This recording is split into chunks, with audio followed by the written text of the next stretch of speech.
Well, that was an amazing, spectacular win for Red Bull and Max Verstappen. But I wonder whether, in the passage of time, as we look back at this French Grand Prix, whether or not what happened in Baku will be seen to have had an effect on what happened today. Of course, first point is that brilliant for Max to get the win after what happened to him. No question about that, thoroughly deserved. But beyond that, you can imagine them in the offices on Saturday night after qualifying as they're thinking about strategy for the race. You can imagine at Red Bull, they would have been saying, well, look, it is a toss-up whether we do a 1 or 2 stop strategy. We're starting on the medium tyres like everybody else. We can go 1 stop, we can go 2. And you can imagine them thinking, well, after what happened in Baku, do we really want to run that deep into the race with any set of tyres? Let's go, if it is a toss-up, let's go for the 2-stop strategy. Equally, you can imagine Mercedes, a little bit further down the pit lane, saying, Red Bull are probably thinking that way. They're probably going to go 2-stop. They seem to have the quicker package in terms of downforce, efficient downforce and power. If we're going to beat them, we need to try to do something different. We're all starting on the medium tyre, which is basically going to equalise everything off the line. So our only thing is maybe to run 1 stop on the basis that they'll probably run 2. All because of Baku. Well, to put all that, though, into the correct sort of context for understanding this race in its entirety, let's go back to the start where all the top runners are on mediums. They all went out on mediums in Q2 yesterday. And Max Verstappen makes a pretty good start from the pole. Lewis makes a good start as well from P2. But as they head down towards the first corner, amazingly, Max, the first of the early breakers, actually brakes quite late. Or is it Lewis that brakes really early because he's down the inside? He was having some chat with his engineers just before the start about if he made a good start, whether it was worth going over to the left side of the road or where he should stay. And they said, well, just focus on making the good start, Lewis, and keep it in a straight line and then see what happens thereafter. So in Lewis's mind, he probably wasn't in the best position in terms of grip. So he brakes quite early. Max brakes relatively late, as I say, for Max Verstappen. And the rear snaps out a little bit and he can feel that it's not going to be easy to correct it on the coldish tyres and lets the car run, goes into the runoff area such as it is there on the inside. And Lewis takes a very simple lead. Thank you very much. Now, we've seen that sort of thing in the past with Lewis Hamilton, and we've seen him parlay that into convincing Grand Prix wins. It looked a little bit like that over the first couple of laps. He started to pull away from Max, but after about lap 3, it was pretty clear that Max could easily handle Lewis, that both of them were driving inside themselves. They were saving the tyres as much as they could, and that it was going to be a very, very close race between Max and Lewis. Anyway, that takes us back to the first pit stops. When everybody's starting to struggle on this medium tyre, it's going off faster than they predicted. Big surprise. Didn't do many long runs on the Friday, a point I made then and made in Baku as well. Anyway, putting that to one side, they're getting graining on the fronts. They're starting to lose the fronts, and Max Verstappen's crew decides to bring him in as early as lap 19. Now, this is an interesting move because Mercedes, as we now know, were looking to bring Lewis in certainly lap 22, 23. So there immediately you've got what they call the undercut, although quite what the undercut really means is open to debate. You can talk about a strong undercut, a weak undercut. Let's talk about actual reality of what happened here. And I say this in the context of the Mercedes engineers saying to Lewis after the race, sorry, Lewis, we're really going to have to work out what happened in that first pit stop. Well, I can tell you exactly what happened. Max Verstappen's in-lap on lap 19 to come in for that pit stop was a 1:58.0. Now, of course, that takes into account the stopping of the car as well and that slow speed limit down the pit lane. Lewis Hamilton, when he came in on the next lap, reacting to what Max had done, a 58.6 on that in-lap. So 0.6 of a second immediately to Max Verstappen. And bear in mind, he was 2 to 3 seconds behind Lewis before they went in before lap 19. Max's first flying lap, 1:39.9. Lewis's flying lap, out lap, 1:41.8. So there is the difference, Mercedes engineers. Add that together, 2.5 seconds lost on the in and out laps. To me, that's not a question of the undercut worked or it was powerful. That was just a question of Max doing an incredible job on the in lap and on the out lap in terms of the tyres not being warm and doing a great job, particularly as you'd had that moment into turn 1 when the medium tyres weren't that hot anyway. And just as an adjunct to that, when Max came in for his second stop on lap 33, this time for the medium tyres, his in-lap was a 56.7. That was a 58, remember, when he came in for the first set of tyres, and it was a 58.6 for Lewis, 56.7 for that second stop. Again, massive credit there to Jonathan Wheatley and his team on the ground, the pit work of Red Bull, but also Max Verstappen, his ability to get that car absolutely right in terms of the in-lap, and then what he does when the tyres are under temperature on the out-lap. And if you want any moment that won the Grand Prix for Max today, for me, it was those in and out laps of the pit stops. Lewis had got on the radio after that first stop and said, well, let's not let Red Bull get an undercut on us again. Let's be ready for the second set of tyres. What it added up to, it was Lewis Hamilton not coming in for a second stop at all, possibly because the option of the undercut had been taken away from him and Mercedes. And at that point, you'd have to think, Red Bull are going to win this race easily. And to emphasise the point, Valtteri Bottas starts getting on the radio 2/3, 3/4 of the way through the race saying, I told you we should have gone for two-stop strategy. We're nowhere near being able to get through on race distance with this second set of tyres. And I think that was an interesting one as well, because there had been a moment after the pit stops when Max, Lewis and Bottas were all running in nose to tail, 1, 2, 3, separated by 3 seconds. Bottas had a really good view of both Lewis and Max right in front of him.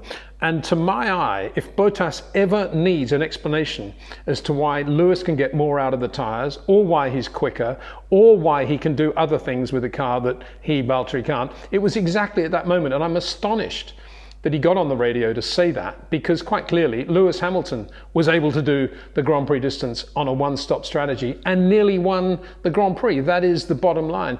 And it came down, as ever, as I've been saying all weekend, to turn 11. You could see how much more road, particularly from the overhead shots, Valtteri was using, how much he was asking of the tyres compared with Lewis and Max through turn 11. Long corner, massively loaded car on the final apex, or his late apex, whereas Max and Lewis, virtually interchangeable in the way they were driving the car through there, absolutely brilliant to watch, I thought, as was Lando Norris too, gotta say, he was really good. Hadn't really seen much of him during on Friday and Saturday, but Max and Lewis through turn 11, just in classes of their own, really, just superb. And I think, yeah, of course, Max got Driver of the Day award. But for me, what Lewis Hamilton was doing on those heavily worn hard tyres was outstanding as well. And so Valtteri, of course, having wrung virtually everything he could from his tyres, was in no position even to defend third place from Sergio Perez. So it was a 1-3 for Red Bull Honda. And I think that is an emphatic statement as well about the performance characteristics of that car. There was talk after the race, particularly from Lewis, about the relatively slow top speed of the Mercedes. He was kind of a sitting duck. And here you got to say Max did a superb job on the pass with Lewis, because it's one thing actually to catch Lewis, it's another thing to overtake him. But he made no issues whatsoever. He got it perfect in the activation zone, got the toe and the DRS going into the back chicane, and in the first opportunity he had, he just went down the inside, bang, and got him. Really nice piece of driving. But before we start saying Mercedes, you've got to do a lot of work on their engine or whatever, as much as they can do within all the parameters, they're way down on power relative to the Honda. Let's just have a look at the top speeds. I don't think we should read too much into Lando Norris's 3:49. That was presumably a toe, but Mercedes engine nonetheless. Max Verstappen 3:37. Let's assume that's a relatively realistic time. Sergio Perez 3:36. So yeah, it would sound about right. Sebastian Vettel 3:36 with a Mercedes engine. George Russell 3:34 with a Mercedes engine. Now, I think what that means is that because of, and I'm probably simplifying it, and Scarbs is probably going to say, Peter, no, forget it. But because of the difference in rake angle and the amount of inherent downforce, efficient downforce that the Red Bull has relative to the Mercedes when they're trimmed out at about the same level for any given circuit, Mercedes are having to run more downforce in order to look after their tyres and to get the compromised lap time. And that, of course, is hurting them on the straight. They're running more downforce, it would appear, than Aston Martin or Williams for a start. So Red Bull not only are quick around the corners, they seem to have more efficient downforce, but they're able to trim the car so that they now have a straight line speed advantage. And that is the ultimate, well, that is the ultimate advantage in motor racing, the unfair advantage. If ever you want to have an unfair advantage, be quick on the straight, and that's where Red Bull now find themselves. And as an adjunct to that, don't forget the next two races back to back it's a triple header, are going to be at the Red Bull Ring in Austria, where there is no way in the world that Adrian Newey chassis with its Honda power is going to be slow, particularly driven, of course, by Max Verstappen. So on a circuit where you could say Mercedes, if they have an advantage this year over Red Bull, it would show up, i.e. Ricard, they've got beaten. Now, how that will then translate to performance at Silverstone, that is a really interesting question. Silverstone at the moment looks to be very, very close, but given any sort of tighter circuit, Max Verstappen is doing the job. I find it extraordinary that a lot of people are now saying, well, Max is a different driver now. He's much more mature now. He's really getting the feel of winning. He's really a potential world champion. He's been this driver for the last 4 to 5 years. He just hasn't had the car. It's been very clear that Max is that driver. And he's got this sort of native feel, not only for competition and how to do it, but also how to get the best from his team, how to motivate everybody.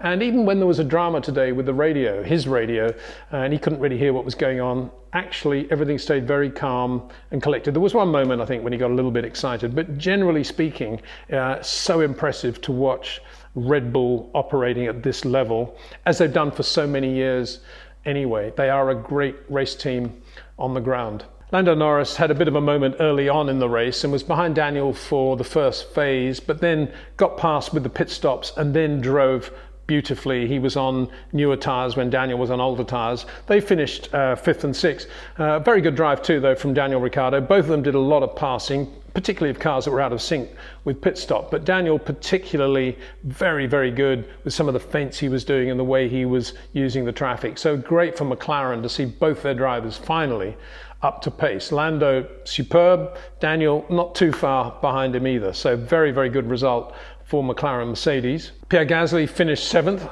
as he does. You know, he's always there, isn't he? He drove really well too. Didn't have a great run in terms of degradation. And Fernando Alonso, the same thing. He was right up there too, right up there mixing it with Ferraris early on, way ahead of his teammate Esteban Ocon.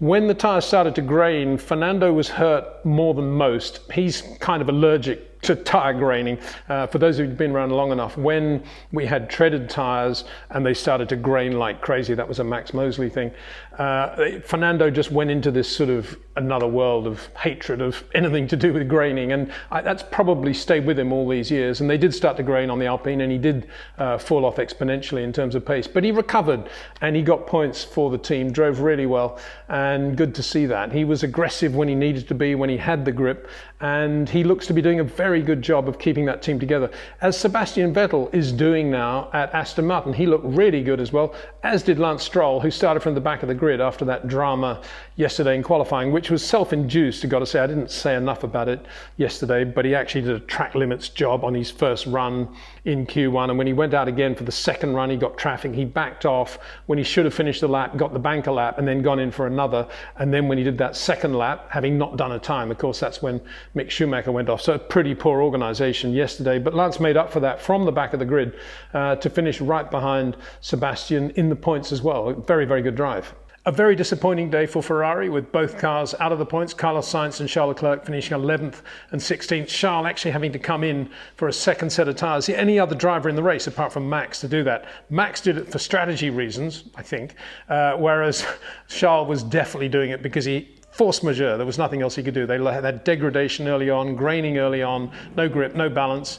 They didn't look at all like the team that was so quick in Monaco and Baku. I guess that's kind of expected, but for them it'll be a big disappointment and a big setback. Charles looking for all the world like Carlos Reutemann in a Ferrari all weekend with a helmet design with the blue on the top and quite a lot of white and yellow as well, engendered memories indeed of the 1978 French Grand Prix, when both Ferraris, Carlos and Gilles Villeneuve, were on Michelins that year. It was the first year Michelin in Formula One. They had some very good races, but they also had some bad ones, and one of them was the French Grand Prix. And I think both Gilles and Carlos made something like 3 pit stops apiece in that race. Very similar, if you like, to the performance today. So yeah, thank you, Charles, for that. The only other point I make looking back at this race with hindsight is that it was quite strange yesterday in Q2 to see all the runners, the quick runners, on the medium tyres. As if, yeah, forget about the soft, the medium is going to be quick enough to get us through into Q3.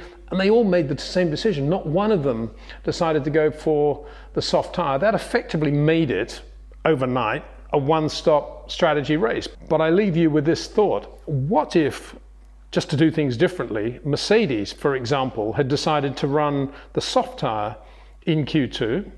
For a start, they would have been probably on the front row. And secondly, they would have been forced into running a two-stop strategy. In other words, they would have been nudged into that two-stop strategy, or the other way around. It could have been a hard and then medium. And if they'd done that, they might have won the French Grand Prix. So it's interesting that they all went for the medium. Nobody thought outside the box. But of course, at that point, they don't know what box to think outside of, because they don't know what everybody else is doing, if you see what I mean.